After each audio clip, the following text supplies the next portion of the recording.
This is Digital Anarchist. Hey everyone, back here live at KubeCon, LA. All right, that sounds good, doesn't it? I haven't said that in about almost 2 years. But we are live, we are here at LA at KubeCon. We're not wearing masks because everyone here is vaccinated and tested, and we're in our little bubble here in our TechStrong TV broadcast area. So I feel safe. Do you feel safe? Yeah, very safe. Okay. Let me introduce you to Ritesh Patel. Ritesh. Ritesh Patel. My memory, I've got to work on that. I haven't been enough at events lately. Ritesh Patel is with a company called Nirmata, and we were just talking. Nirmata's been around, probably 5-6 years? 7 years. 7 years. Yeah. And of course with Kubernetes, like many companies, Kubernetes has kind of shifted the landscape. That's right. And it's caused Nirmata to shift focus and gears. But Ritesh, first of all, thanks for joining us. Absolutely, thanks for having us. Why don't we start with Nirmata? For people who aren't familiar, why don't you tell us a little bit about Nirmata? Yeah, absolutely. So, we started early, container days, right, back in 2013, 2014, focused around operationalizing containers. So we worked with large enterprises, helping them leverage containers, build out, solutions or their applications on containers. And then around 2017, 2018 is when we saw this inflection point where Kubernetes started becoming that de facto orchestration engine. And so we realized while working with Kubernetes, the complexities around operationalizing Kubernetes in an enterprise environment. So that's when we launched our offering around for Kubernetes operations and management. It's a platform, cloud-based platform that helps enterprise platform teams, engineering teams to deliver Kubernetes in their organizations. One of the I guess the differentiation for Nirmata was that we very early on realized that that friction / required collaboration between developers and operators, where developers want that freedom and flexibility to deploy their apps, but the operators want to ensure that the infrastructure is configured in a way that it cannot be compromised. And we built a policy engine in Nirmata to address that, where the operators could set the policies and developers could just go ahead and deploy their apps in a self-service manner. That became very popular, and in 2018, 2019, we actually took that policy engine, rewrote it for Kubernetes, and open sourced it. And since then, we've donated it to CNCF. It's a project called Kyverno.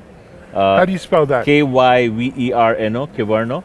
And that, so just last KubeCon, 2020 KubeCon is when it became a CNCF sandbox project.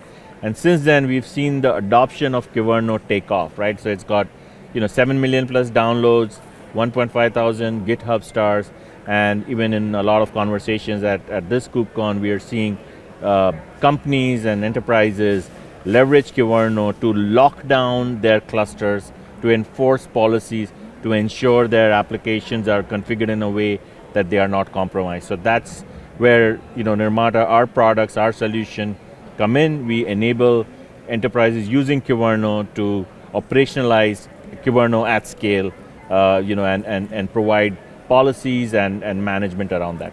Love it. Good stuff. As an entrepreneur, right? Mm-hmm. You hear about pivots, and I've been involved in companies that pivoted, and I'm sure you have too. Mm-hmm. This is a great kind of pivot story, though it's not a true pivot in that you're still doing what you set out to do, but you're doing it in a world where Kubernetes is now the dominant environment that people are doing it in, and you developed this open source, or helped develop this open source project, right? Which is rapidly becoming a standard. Absolutely. And it's one of the neat things about the CNCF and the Linux Foundation, is it gives these open source projects a non-biased, non-vendor kind of home. Absolutely. Where everyone can contribute, everyone can use it, everyone can make it better for us all. So it's a great story.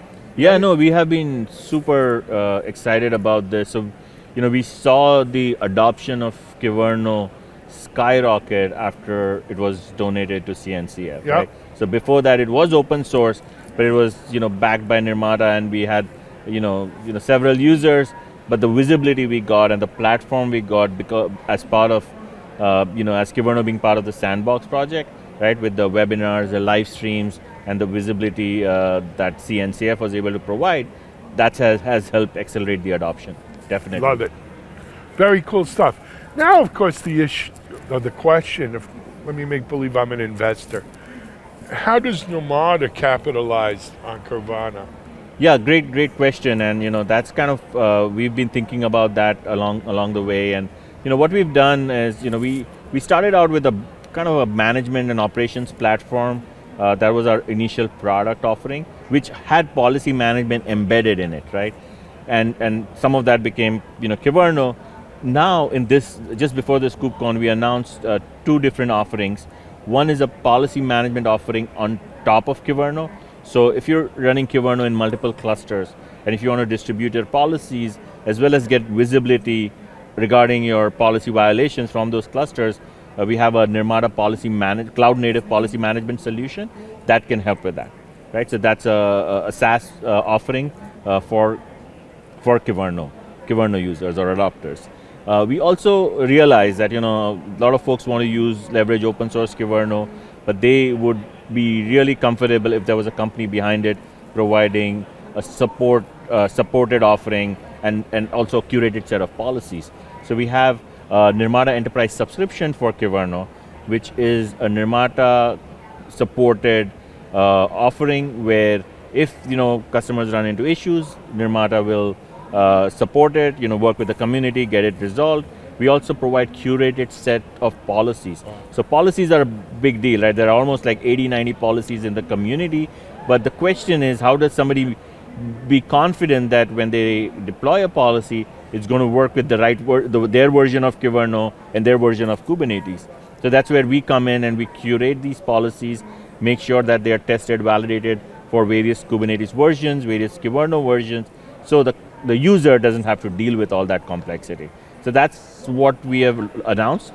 And the third thing, which actually I should not, I shouldn't have. You should and don't, because we're not the only ones listening. No, that I almost forgot. But we also announced certification for Kyverno, which is actually, one of the things in the community we get asked a lot is, how does somebody how does somebody learn how to write policies for Kyverno, right? And it's very Kubernetes native. So if you know Kubernetes, it's very easy to write those policies. But some folks want training and support for that. So we've announced a Kyverno certification. So anybody is free to sign up and go through that certification process, and they get a badge if they cleared the test. And that's pretty much it. So that's what Nirmata is doing, not just to kind of provide capabilities around Kyverno, but also further enable the community to adopt Kyverno. Excellent. People want to get more information. Oh, absolutely. So we are in obviously in this expo. We have actually there are a couple of areas they can find us. We have a booth, the Nirmata booth, S63, and we have a Kyverno booth in the Project Pavilion.